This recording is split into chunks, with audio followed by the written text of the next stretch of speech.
Salut les gars, ça va? Salut. Et comment c'était la vidéo de projet cet après-midi? Les gars, on a complètement zappé. Allez, regardez-le.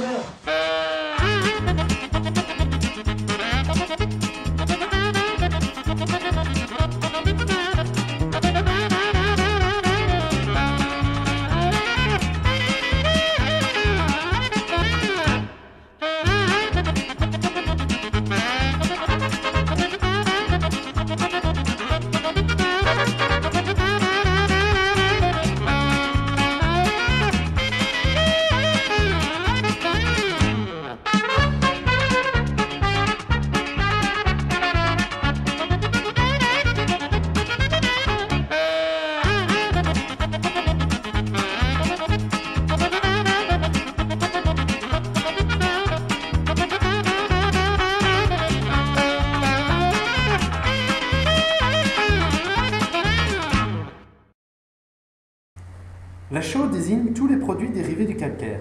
C'est un matériau très utilisé dans beaucoup de domaines, tels que l'industrie du bâtiment, la sidérurgie, l'agriculture, le traitement des sols et bien d'autres encore.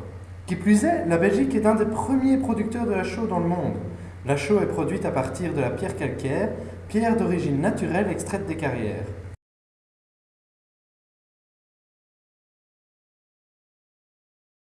La réaction de transformation du calcaire en chaux vive est une réaction de calcination dont voici l'équation. Cette réaction est endothermique et nécessite une température élevée pour se produire. Une réaction importante impliquant la chaux vive ainsi obtenue est la réaction d'extinction. De cette réaction, on retire la chaux éteinte qui peut éventuellement réagir avec le CO2 pour reformer du calcaire. Les conditions favorables à la réaction de calcination sont reproduites dans un four à chaux. Commençons par expliquer le fonctionnement d'un four simple.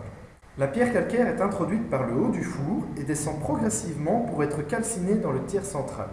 On introduit ensuite par le bas du four de l'air nécessaire à la fois à la combustion dans le tiers central et au refroidissement de la chaux sortant du four. Tout cet air va s'échapper directement par le haut du four. Cependant, il y a deux inconvénients principaux.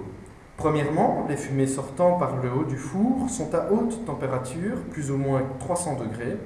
C'est évidemment néfaste au rendement énergétique.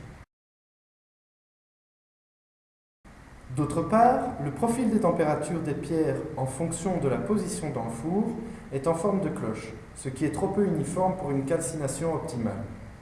Pour pallier à ces inconvénients, un autre type de four a été imaginé, le four de type Mars. Il est composé de deux fours connectés l'un à l'autre et fonctionnant de manière alternative pendant des périodes de 12 minutes. La pierre est introduite simultanément par le haut des deux fours et sort sous forme de chaux par le bas. Dans le four en phase de combustion, l'air de combustion est introduit par le haut du four, tandis que celui de refroidissement est introduit par le bas du four. Ces deux flux se rencontrent dans la partie basse du tiers central, où ils partent vers le four en phase de repos. En ce qui concerne le four en phase de repos, de l'air de refroidissement est introduit par le bas du four et se joint au flux d'air provenant du four chaud pour s'échapper par le haut. Maintenant, passons aux avantages de ce four. Grâce au passage des gaz issus du four chaud dans le four froid, la chaleur est récupérée en grande partie par les pierres du second four. Les gaz sortent donc à une température bien moins élevée que dans le four simple, plus ou moins 80 degrés. Ce qui engendre donc un bien meilleur rendement énergétique. On obtient un profil de température des pierres plus constant, ce qui est bénéfique pour la réactivité de la chaux. Durant notre projet, nous avons réalisé une modélisation de ce four. Pour réaliser cette modélisation, nous avons fait quelques hypothèses simplificatrices, dont les principales sont: la combustion est linéaire sur le tiers central, la vitesse des pierres est supposée constante, la chaleur absorbée par les pierres ne vient pas directement de la combustion, mais des gaz chauds environnants. Finalement, ajoutons que notre modèle se base sur la théorie cinétique des gaz, la cinétique chimique et l'équation de la chaleur.